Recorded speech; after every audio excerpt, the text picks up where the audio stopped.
Tá começando mais um outro cinema noturno. Hoje eu vou falar sobre Boogie Pop Phantom. Boogie Pop Phantom é uma daquelas obras feitas para a TV que só poderiam ter acontecido em um contexto muito específico, né, de lugar e tempo. No caso aqui, é o Japão, né, nos anos 90. Quem não conhece, quem não está muito familiarizado, né, com esse universo do anime, né, dos seriados japoneses de animação, talvez conheça aí só aquelas obras que chegam no Brasil, né, que normalmente são infantis ou infanto-juvenis, né, tipo os filmes do Ghibli ou seriados que nem Dragon Ball, Cavaleiro do Zodíaco, né. Quem não conhece a animação japonesa além disso, né, não conhece as obras adultas da animação japonesa, provavelmente deve achar que o ápice criativo, né, e artístico da TV mundial sejam seriados americanos, estadunidenses, né, tipo Twin Peaks, Família Soprano, né. Se esse for o seu caso, o Boogie Pop Phantom provavelmente vai te surpreender bastante, porque você nunca viu nada nem de longe parecido com isso.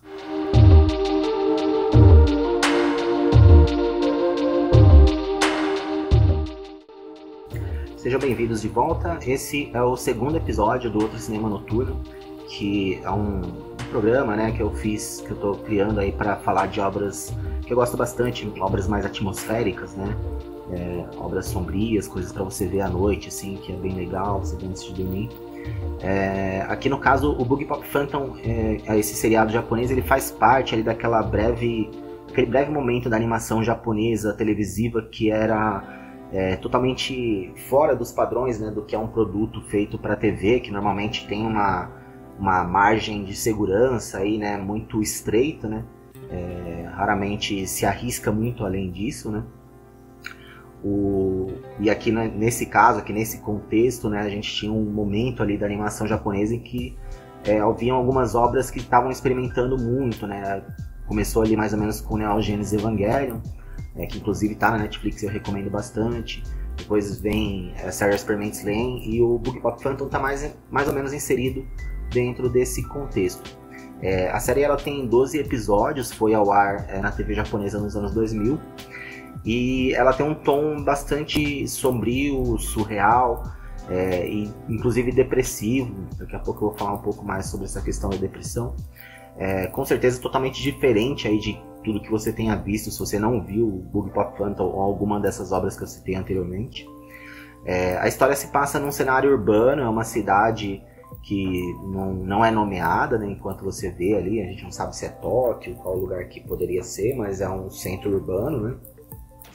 E nessa cidade começa a acontecer uma onda de desaparecimento de jovens, né?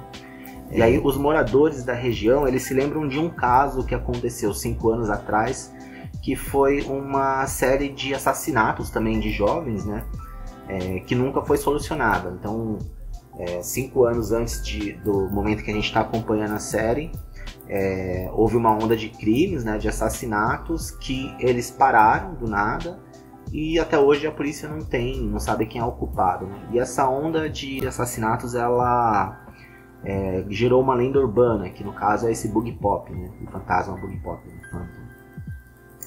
Que seria uma lenda urbana que seria atribuída esses crimes ao Boogie Pop, né?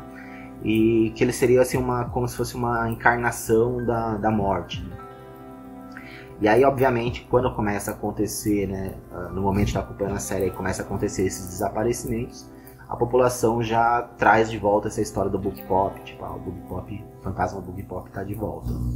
Nos primeiros episódios a gente tem a impressão de que se trata de uma série antológica, né? Cada episódio contando uma história, que a única conexão entre eles é que se passa nessa mesma cidade, nesse mesmo contexto de crimes que estão acontecendo. Mas eu já até deixo assim, já até digo logo de cara que não é isso, que não se trata de uma série antológica, até porque é bom você saber disso para prestar bastante atenção em tudo que você está vendo ali, por máximo que a princípio não pareça conectado, né, tirando esse pano de fundo dos desaparecimentos, do Boogie Pop, né? É bom você prestar bastante atenção para acompanhar bem, porque mais pra frente os pontos começam, né, mais ou menos pela metade da série, mais ou menos pelo 6º episódio, né? Os pontos vão se conectando de uma forma bem firme, né, de uma forma bem realmente dependente, né? Realmente forma uma história mesmo consistente ali. E se você tiver meio perdido, assim, talvez você vai ter uma dificuldade para acompanhar depois. Eu comecei a ver essa série 2 vezes. Eu comecei num momento, só que eu tava vendo os capítulos muito espaçados, né? Tipo, eu não costumo maratonar série. Mas aí depois eu acabei voltando para ver de novo, porque realmente eu comecei a perceber que eles estavam fazendo essas conexões, né, com outros episódios, e eu já não tinha mais esses episódios na cabeça, até porque eu achei que era uma coisa antológica, né? Então começou ali, morreu ali e já era. Mas não é verdade. Você já começa a ter essa noção, né, perceber isso, né, que foi o que aconteceu comigo, quando alguns desses personagens que aparecem, né, porque cada episódio tem mais ou menos o seu personagem principal, né, o seu protagonista, e alguns desses personagens eles vão aparecendo em outros episódios mais pra frente, às vezes até como meio como um figurante, assim, uma coisa meio que aparecendo de fundo ali, mas fatalmente você vai tendo outros pontos de vista de uma situação que você já viu. Então você revê uma situação que o foco já não tá nela, mas você tem essa revisão, ela é ressignificada, você entende outra coisa que você não tinha entendido no momento que você viu aquilo anteriormente. O anime ele foi inspirado em um light novel, não é necessariamente um mangá, que é do autor Kohei Kadono. Inclusive, light novel não é muito popular aqui no Brasil, né? É uma mídia que ela foi muito popularizada, inclusive, por conta do Bugpop Phantom. Talvez não tenha tido uma outra obra tão famosa assim quanto o Bugpop Phantom. O light novel ele seria uma mistura de quadrinho com livro, né? Com literatura. Só para vocês terem uma noção, o que de mais próximo eu teria aqui em casa, né? De mais próximo de um light novel, né? Essa obra russa aqui. Esse daqui é o Branco Neve Vermelho Rússia. A diferença... porque você também fala, pô, livro com ilustração eu já vi que são os livros infantis, né? A diferença, obviamente, é que isso daqui é uma leitura mais carregada, né? Uma leitura de livro infantil, né? Com temáticas também, aqui já dá pra ver temáticas que não são temáticas infantis, né? Aqui no caso é uma trip de drogas aí de um cara meio tipo alt-right, assim. Esse livro é muito doido, assim, muito doido mesmo, gosto bastante. Da Dorota Maslowska. Talvez uma hora eu comece a fazer uns vídeos sobre livros também, tá? Mas é só pra vocês entenderem, light novel seria isso, né? Ele é um livro, só que ele tem ilustrações, mas não é um livro infantil. No caso do Bugpop Phantom, né? Ele tem mais conteúdo desenhado, inclusive algumas sequências em quadrinhos, que aqui no caso não tem, né? Que são meio que só ilustrações mesmo, mas no Bugpop Phantom ele tem algumas sequências até de quadrinho mesmo. E o anime ele tem a direção do Takashi Watanabe. Ele foi produzido pela Madhouse. A Madhouse é uma produtora, um estúdio, né, de animação japonês já antigo, assim, começou mais ou menos nos anos 70, mas começou a fazer algumas coisas mais famosas nos anos 80. É um estúdio que ele produziu coisas, por exemplo, como o Tokyo Babylon, né, que é dos anos 80, depois, para os anos 90, ele produziu o Sakura Card Captor, acho que até um pouco depois do Bugpop Phantom. Também a casa do Satoshi Kon, né, onde o Satoshi Kon fazia os filmes dele, infelizmente ele já morreu, né. Inclusive tem um dos filmes do Satoshi Kon que está na Netflix, que é o Tokyo Goodfathers, que eu recomendo bastante, um diretor muito bom. Como eu falei, né, esse anime ele é um anime que ele está inserido num contexto muito diferente, então com certeza você nunca viu nada produzido para TV desse tipo. Se você não viu esses animes, né, ou alguma outra obra que eu não conheço, aí você pode até dar a dica. Mas esquece seriado americano, por exemplo, não chega nesse nível de experimentação artística, né? O anime, ele não pega leve, ele tá longe de ser uma obra que você vai ver, assim, por distração, né? É uma obra que é gostosa de você ver, até você pode ver pra, tipo, esse programa que eu costumo fazer umas obras assim que você consegue ver antes de dormir e tal, você até pode fazer isso, mas ciente de que, tipo, ele exige uma atenção que talvez se você estiver cansado ali, estiver pescando, você não vai conseguir dar. Vai ser, pra mim, eu considero igualmente satisfatório você assistir, né? Porque ele vai muito além do que meramente você entender todos os meandros da história ali. Mas também fica essa ressalva, né? Que ele tem uma história bem complexa e ele é esteticamente extremamente desafiador. A parte da trama do Bugpop Phantom se passa à noite, assim, ele é um anime bastante escuro. O trabalho das cores, né? A paleta de cores dele, eles fizeram um trabalho assim, de cores pastéis bastante dessaturadas, né? Então, assim, as cores não tem cores gritantes. Uma característica que acaba sendo forte do Bugpop Phantom, que é diferente, né? Que diferente de outros animes, inclusive até de animes adultos, né, que não tem muito aquela coisa de personagem de cabelo colorido, né, então ele não trabalha muito essa questão de cor, assim, os personagens são, tipo, seriam pessoas bem típicas, assim, pessoas bem comuns, com cabelo preto mesmo, ou os estudantes ali usando uniforme, ou roupas bem comuns, assim, não tem extravagância visual, né, embora esse trabalho de fazer um anime desaturado, em cores pastéis, quase o tempo inteiro muito escuro, com bastante vinheta, né, em torno, esse trabalho acaba sendo um trabalho que chama a atenção, assim, não chama a atenção pelo excesso de cores e tal, mas chama a atenção por ser tão peculiar. E esse trabalho de fotografia, ele é fruto da intenção, né, uma pesquisa que eles fizeram para tentar, de alguma forma, retratar a depressão, até que citei anteriormente, na questão da depressão, retratar a depressão de uma forma estética, né. Então, o trabalho ele é todo voltado para que você, a percepção que você tenha da obra seja como se fosse uma tradução, né, do que seria a depressão, né? E ele tem esse ritmo mais lento, né, tipo, os personagens bastante introspectivos, situações bem deprimentes mesmo. Então, é uma obra bem adulta mesmo, é um anime para um adolescente assistir, né.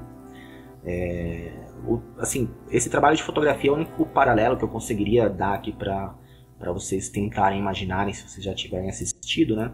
É o filme Não Matarás, do Krzysztof Kieslowski, né? Que eu já até citei ele no outro Cinema Noturno, o primeiro episódio, né? E nesse filme Não Matarás, que inclusive o Não Matarás, o filme é uma versão estendida de um episódio de uma série para TV que o Krzysztof fez também, que também é uma obra bem radical para TV, que no caso é o Decálogo. E no Não Matarás ele tem esse trabalho, assim, durante todo o filme, né, que é de ter essa vinheta muito grande, muito marcada, né, a vinheta que você escurece, né, as bordas, né, ele tem esse trabalho com uma vinheta bem marcada mesmo, né, que realmente deixa a coisa bem sombria, assim, bem para baixo mesmo, e o Bug Pop ele tem mais ou menos essa similaridade aí com esse trabalho do Krzysztof Kieslowski, um outro filme, outra obra europeia aí do cinema europeu que na experiência de ver o Bug Pop também eu me lembrei bastante, que é o filme Dealer, né? Infelizmente esse Dealer é um filme bem difícil, assim, é uma pena, porque eu já tentei pegar o filme para mostrar para as pessoas, assim, mas é um filme bem difícil de conseguir no Brasil, que é uma pena, assim, mas o paralelo que eu tenho aí com o filme Dealer, né, do Beneketh Flingalf, é sobre o trabalho de sound design, né, o trabalho do design de som do anime, né, que é extremamente peculiar. Ele é construído com um trânsito entre a trilha sonora extra-diegética com ruídos diegéticos, né? Então, por exemplo, quando uma pessoa canta num filme, isso é diegético porque isso está inserido no universo dos personagens, né? Então, se uma pessoa liga o rádio e está ouvindo uma música, isso é uma música, né? Faz parte da trilha sonora do filme, mas é uma trilha sonora que ela é diegética, né? Ela está ali presente no universo dos personagens, os personagens conseguem ouvir, né? O não diegético, né? Ou que às vezes chamam de extra-diegético, né? Seria aquela trilha sonora que ela é de um recurso de linguagem, né? Para você acompanhar a história, entender a história ali, que ela não está presente dentro do mundo dos personagens, né? Então, normalmente aquela trilha sonora composta para o cinema, né, das cenas de tensão, não sei o que, essas são as trilhas não diegéticas, né?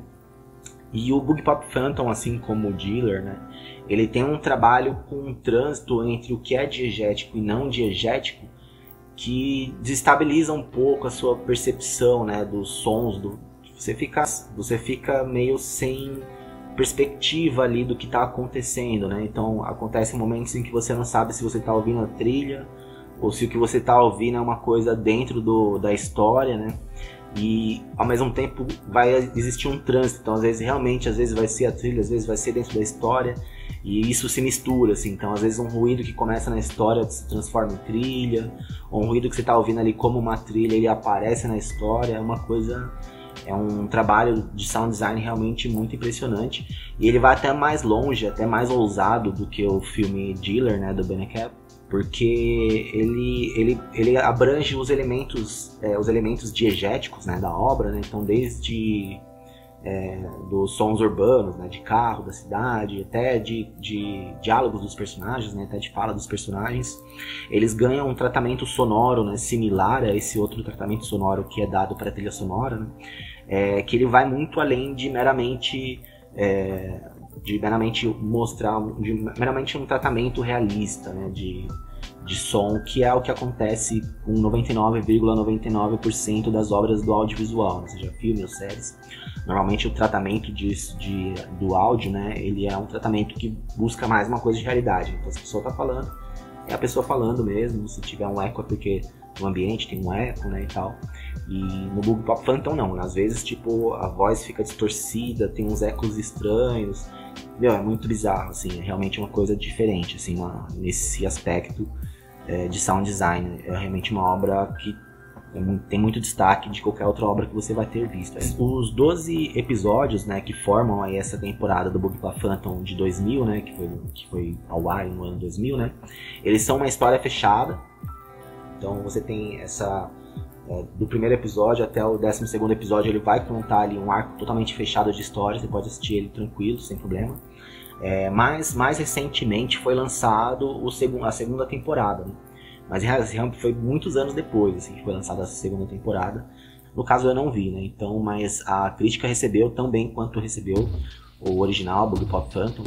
São trabalhos que são muito elogiados, assim, apesar de não ter um público muito grande, né? Até pela característica ousada aí da obra. E é isso, eu recomendo muito que você veja, que você vá atrás, você vai encontrar aí disponível, como eu falei, atualmente não está disponível por vias oficiais, né? Mas você encontra ele completo, aí a série completa no YouTube. A segunda temporada, né, essa nova versão da série, como eu não vi, não posso falar muito, não sei muito como que é, se é uma mera continuação, se tem uma certa revisão, não sei. Mas essa segunda temporada aí, ela tá disponível no streaming de anime, naquele Crunchyroll, o nome. Coloca aí o link na descrição aí pra vocês. Mas essa primeira temporada aqui é o que eu tô falando aqui, que é de 2000, né? Essa temporada ela não tem distribuição atualmente no Brasil, então, mas você encontra aí no YouTube inteira. Eu recomendo bastante, se você quer uma obra radical, assim, se você quer ver uma coisa completamente diferente do que você já viu aí em seriado de TV, esquece qualquer coisa que você tenha visto norte-americana, tipo, é outra coisa que eu tô falando, é outro nível. Mas se você tem essa curiosidade, aí é muito bom, eu recomendo bastante o Bug Pop Phantom, gostei muito. E é isso, vi recentemente. E é isso, esse foi mais um outro Cinema Noturno. Esse foi o segundo episódio, muito obrigado pra você se estiver acompanhando aí, já deixa sua curtida. Não esquece de curtir, aliás, acho que tá desse lado a curtida. Não esquece de curtir aí, deixar pro YouTube entender que você tá curtindo o conteúdo. Se inscreve no canal também, e eu vou deixar também link aqui pra você ver outros vídeos do canal. E é isso, valeu, obrigado e até a próxima.